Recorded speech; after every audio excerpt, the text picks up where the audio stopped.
अस्सलाम वालेकुम। मेरा नाम डॉक्टर फैसल रशीद ख़ान है। मैं कंसल्टेंट साइकाइट्रिस्ट हूँ। पिछली एक वीडियो में मैंने बात की थी कि डिप्रेशन की बीमारी होती क्या है। आज हम बात करेंगे कि डिप्रेशन की बीमारी का इलाज कैसे किया जाता है। जैसे मैंने पहले बात की थी कि डिप्रेशन मामूल की उदासी, परेशानी, ज़हनी दबाव नहीं है।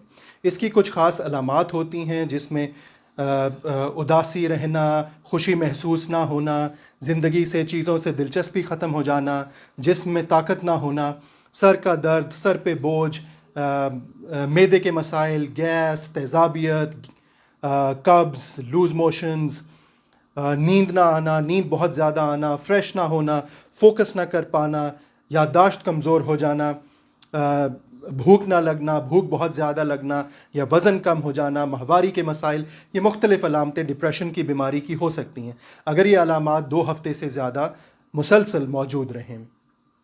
देखें, डिप्रेशन माइल्ड भी होती है, मॉडरेट भी होती है, सिवियर भी होती है, यानी हल्के दर्जे की, दरमियाने दर्जे की और शदीद दर्जे की। पहला पैगाम तो ये है कि डिप्रेशन की बीमारी का इलाज आप ख़ुद नहीं कर सकते। इसका इलाज फ़ोन के ज़रिए दवाई सिर्फ दे के नहीं हो सकता। इसके लिए आप एक माहिर एक्सपर्ट से मशवरा लें, डॉक्टर को दिखाएं, साइकाइट्रिस्ट को दिखाएं, साइकोलॉजिस्ट को दिखाएं।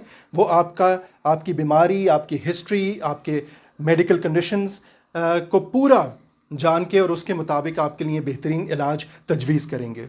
देखें, माइल्ड जो हल्के दर्जे की डिप्रेशन होती है उसमें कोई दवाई नहीं दी जाती। उसका इलाज काउंसलिंग के ज़रिए, थेरेपी के ज़रिए, बातचीत के इलाज के ज़रिए, एक्सरसाइज, वर्जिश के ज़रिए या प्रॉब्लम सॉल्विंग कुछ टेक्निक्स होती हैं जिनके ज़रिए किया जाता है। जो मॉडरेट डिप्रेशन होती है जिसमें इंसान की फंक्शनिंग इफ़ेक्ट होना शुरू हो जाती है, यानी मुझे अलामात भी आ रही हैं लेकिन उसके साथ साथ मेरे रिश्ते ख़राब हो रहे हैं, मैं बच्चों पे गुस्सा निकालता हूँ, मैं बच्चों को मारता हूँ, मैं काम पे फोकस नहीं कर पा रहा, मैं क्लास में अपने लेक्चर पे फोकस नहीं कर पा रहा, मेरे ग्रेड्स गिरना शुरू हो गए हैं, मैं अपनी दुकान का हिसाब किताब नहीं कर पाता, मैं नमाज नहीं पढ़ पाता, मैं अपनी किताब पे अखबार पढ़ते हुए फोकस नहीं कर पाता। अब मेरी फंक्शनिंग इफ़ेक्ट होना शुरू हो रही है। तो ये माइल्ड डिप्रेशन नहीं रहेगी, ये हल्की नौइयत की डिप्रेशन नहीं है, यह मॉडरेट या दरमियाने दर्जे की डिप्रेशन हो गई है।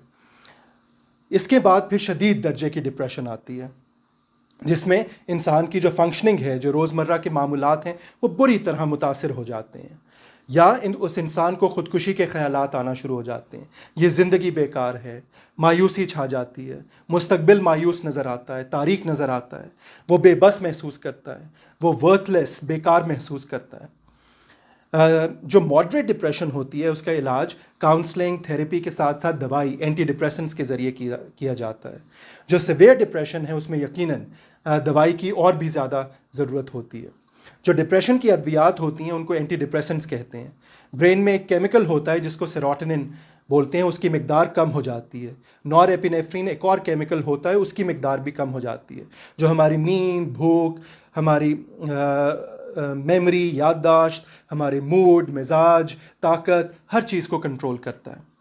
ये जो अद्वियात हैं ये सेरोटोनिन और नॉरएपिनेफ्रिन के लेवल्स को बढ़ाती हैं। जो ओल्ड यानी पुरानी अद्वियात हैं उनको ट्राईसाइक्लिक एंटी डिप्रेसेंट्स कहते हैं। डोथाइपिन हो गई, एमीट्रिप्टाइलिन हो गई, क्लोमिप्रामीन, ये सारी ट्राईसाइक्लिक एंटी डिप्रेसेंट्स हैं। 75 mg, 75 mg से लेके 150 mg तक इनकी डोज़ होती है। रात के वक्त ये दी जाती हैं। इसमें नींद भी शामिल है। ये नशावर अद्वियात नहीं हैं, इनकी आदत नहीं होती। मुँह खुश्क हो सकता है, कब्ज़ हो सकती है, चक्कर आ सकते हैं, लेकिन ये जो साइड इफ़ेक्ट्स हैं ये शुरू के 1 हफ़्ते 2 हफ़्ते में रिज़ॉल्व कर जाते हैं। जो दूसरी किस्म की अद्वियात हैं उनको SSRIs कहते हैं, selective serotonin reuptake inhibitors.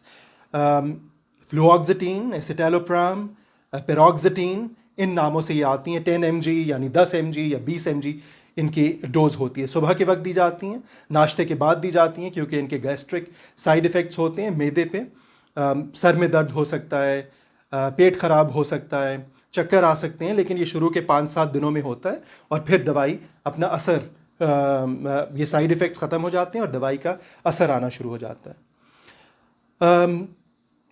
Sexual side effects भी होते हैं, लेकिन वो जो मर्दाना कमज़ोरी है या सेक्स के मसाइल हैं वो बीमारी डिप्रेशन की वजह से, एंग्जाइटी की वजह से भी हो रहे होते हैं। वो सिर्फ 10% लोगों में होते हैं ये जो साइड इफ़ेक्ट्स की मैं बात कर रहा हूँ, यानी 10 में से किसी एक इंसान को। اور یہ ٹیمپرری ہوتے ہیں، یہ عارضی ہوتے ہیں، وقت کے ساتھ ساتھ بہتر ہو جاتے ہیں۔ دیکھیں جتنی بھی ڈپریشن کی ادویات ہیں، اینٹی ڈپریسنٹس، وہ نشہ آور نہیں ہیں، ان کی عادت نہیں ہوتی، وہ ایک دم اثر نہیں کرتی، ان کو 2 ہفتے لگتے ہیں، آہستہ آہستہ آرام آنا شروع ہوتا ہے۔ اور جب آپ ایک دفعہ علاج شروع کرتے ہیں تو تقریباً 6 مہینے سے لے کے 1 سال، یعنی اوسطاً 9 مہینے تک ڈپریشن کا علاج چلتا ہے۔ اگر دوبارہ ایپیسوڈ ہوئی ہے ڈپریشن کی تو 2 سال تک علاج چلتا ہے، اگر تیسری دفعہ ایپیسوڈ ہوئی ہے لائف میں تو 5 سال تک علاج چلتا ہے۔ اس میں اور بھی فیکٹرز ہوتے ہیں، آپ کی میڈیکل کنڈیشنز، باقی بیماریاں، آپ کی شخصیت، آپ کی زندگی کے ایڈورس ایونٹس، پریشانیاں، مشکلات، ان سب پہ ڈیپینڈ کرتا ہے، اور ڈاکٹر اس کے مطابق فیصلہ کرتے ہیں کہ کون سی دوائی کی ضرورت ہے اور کتنے عرصے علاج چلے گا۔ دوائی کو کبھی بھی ایک دم نہیں بند کیا جاتا، اس کو ہمیشہ ٹیپر آف کیا جاتا ہے، اور یہ بہت ضروری ہے کہ جب دوائی علاج کو بند کرنے کی طرف ہم جائیں، ایک تو دوائی کو آہستہ آہستہ کم کریں، دوسرا اس چیز کا ہم اندازہ لگائیں کہ اس وقت کوئی لائف میں چینج نہ آ رہا ہو، اس وقت کوئی لائف میں پریشانی نہ چل رہی ہو، اور اس وقت کوئی جسمانی بیماری موجود نہ ہو، تو اس چیز کا بھی ڈاکٹر تعین کرتے ہیں۔ اگر ان دوائیوں سے فائدہ نہ ہو تو پھر سیکنڈ لائن ڈرگز آتی ہیں، جن کو SNRIs کہتے ہیں، جو سیروٹونن اور نور ایپینیفرین دونوں کے لیولز کو بڑھاتی ہیں۔ وینلافیکزین ہو گئی، ڈولاکزیٹین ہو گئی، میٹازپین ہو گئی، یہ سیکنڈ لائن ڈرگز ہیں۔ پھر تھرڈ لائن ڈرگز بھی آتی ہیں۔ ان دوائیوں کے بھی وہی سائیڈ ایفیکٹس ہیں جو SSRIs کے ہیں، یہ بھی دن کے وقت دی جاتی ہیں، ناشتے کے بعد دی جاتی ہیں، تاکہ گیسٹرک سائیڈ ایفیکٹس نہ ہوں۔ سر میں درد ہو سکتا ہے، چکر آ سکتے ہیں، پیٹ خراب ہو سکتا ہے، اور یہ 5-7 دنوں میں، 10 دنوں میں یہ سائیڈ ایفیکٹس ٹھیک ہو جاتے ہیں، اور پھر دوائی کا اثر آنا شروع ہو جاتا ہے۔